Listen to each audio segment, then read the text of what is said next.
Well, well, well, if it isn't you. I could have sworn I locked my front door, but hey, since you're already here, why don't you take a seat?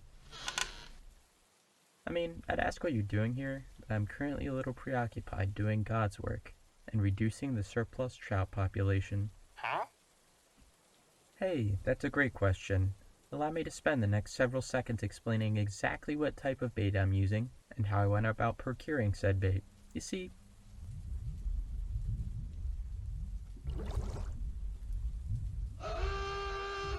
oh hey baby girl, what's up? Where my hug at, ah?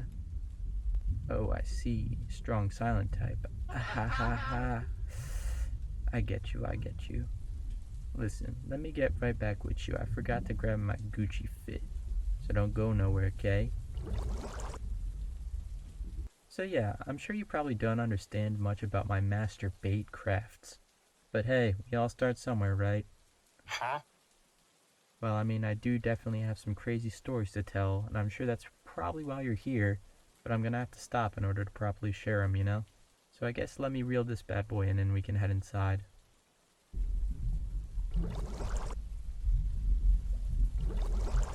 Alright, shorty, I'm back in my icy fit, and ah, shit, this is like the 5th time this week I let one get away. Well, I mean, it's pretty crappy out anyway, and I haven't caught any fish at all, so I don't feel terrible about stopping or anything. You ready to head in? Uh-huh. Good. Let's go.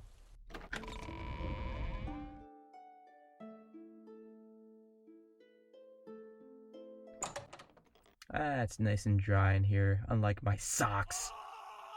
I guess let's get right down to business then. I think I have a big book of stories around here somewhere. Give me a sec. Here we go. Our 20 coolest and strangest fishing stories. Yep, this bad boy was actually given to me by my great uncle Gurgle.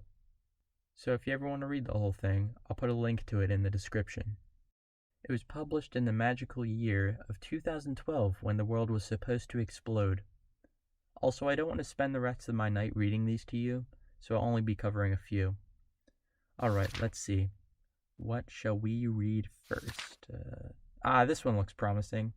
Extreme aerial bow fishing. Jumping carp breaks woman's jaw in Illinois. It started when Chris Brackett and his team set out on the Illinois River to practice the art of bow fishing. This is when a group of anglers will go out on a boat and ride along to find schools of flying fish and try to shoot them out of the air. Kinda like gunslingers shooting discs out of the air like the Old West. I know that the sport was only made up recently, but I like to picture that the first time somebody did it, it went like this.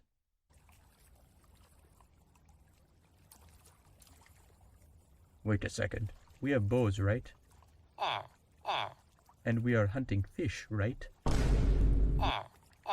What is this, f***ing amateur hour? If we have bows, let's just tie strings to the arrows and shoot the damn things. We aren't cavemen. The reason they were on the Illinois River was primarily because the place is teeming with Asian carp. The species is invasive and it's been overpopulated ever since 2009. Nice voice crack. AKA when the article was written. So it's not at all a bad thing to hunt them down. Matter of fact, when I looked up Asian carp on the Illinois River, there was a new article written August 18th of 2020 saying how much of a problem it still is. There's even a video showing how insane the flying carp can get. Oh my God! The story goes on to show Chris Brackett's fiancée, Jody Barnes, getting absolutely domed by one of them. The fish wasn't even small either. Man's was like as big as her torso and on a mission to kamikaze directly into her jaw. I don't know whether I should be more shocked about the size of the fish or the fact that Jody didn't lose consciousness after getting her shit rocked. Either way, they both deserve an immediate contract with the UFC. It's also pretty funny because after they all make sure Jody isn't dead and get her back on land with a doc, the rest of them are like, "Fuck it, we ball," and go back to their shenanigans. Nothing much else goes on in the story though. The rest of them get some good kills and show off their trophy fish as deserved. I probably couldn't shoot a dead fish in a supermarket display piece with a shotgun, although I'd probably be arrested first.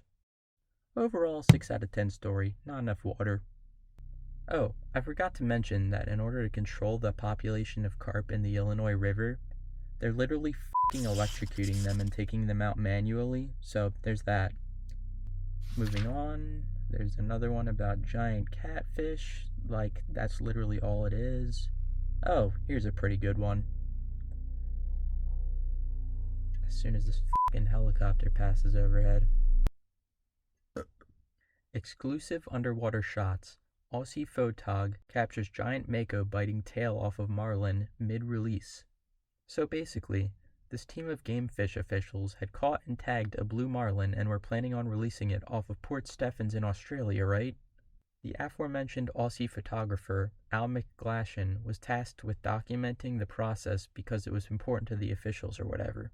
Now keep in mind, this is a blue marlin we're talking about. A fish with a goddamn sword attached to its head that grows up to 12 feet long and can weigh 2,000 pounds. I mean, I don't know about you, but you gotta pay me at least double my hourly rate to get into open water to take pictures of something like that. Like, I literally looked it up, and there's this article about a 47-year-old Hawaiian fisherman who was impaled by one of these things, and he obviously died. At least that's a hell of a way to go out, though. Dude is probably minding his own business, thinking he got a sizable catch for the day, only to find a fleshy sword through his chest being rammed by a creature with the same impact weight as a Honda Civic. Anyway, I'll put another link in the description that shows just how scary they can be. Back to the story.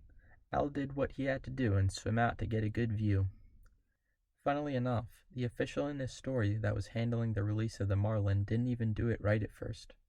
When releasing a marlin, you're supposed to submerge the entire fish, but it can be seen that he clearly had its head above water. Now personally, if I were his supervisor, I would not let that slide. But Al figured he was too close to the boat to capture the send-off properly, so he swam out 6 to 8 more feet from the boat, and as he turned around, that's when shit hit the fan. A massive mako shark had bolted for the marlin and was currently chomping on its tail. Now this is an extremely unique situation. You got Al in the open water, whose only escape route is being blocked by 2 fish that could easily eliminate him, the fishing officials in the boat, who are probably confused why the fish they're holding is tweaking like a lunatic with Parkinson's, and the poor marlin who probably thinks he's being sacrificed to the goddamn Aztecs. I really like how Al's feelings in this moment are worded in the story too. He thought to himself, "That's a bloody big mako! Since I can't get to the boat, may as well snap as many pictures as I can and hope the shark doesn't change his mind about the meal he's pursuing."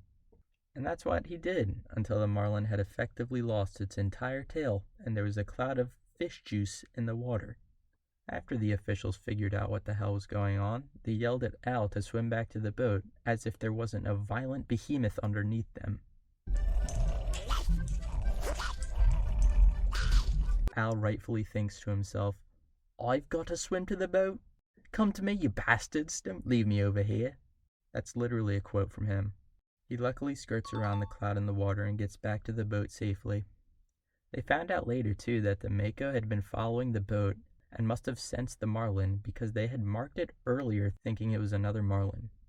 Big guy was like, "Oh yeah, I'm totally gonna bite that guy's tail off," and then bit that guy's tail off. Mission accomplished. Welp, I think that's as good as fish stories go. That one was 6 out of 10, not enough water. There's another one in here about a family saving a bass choking on another smaller fish. But it's not like you don't hear that on the news every day, right? Also a couple more bow fishing too, if that tickled your fancy. So what did you think about all that? Everybody's a fucking critic. Thanks for breaking in, coming by to listen to me.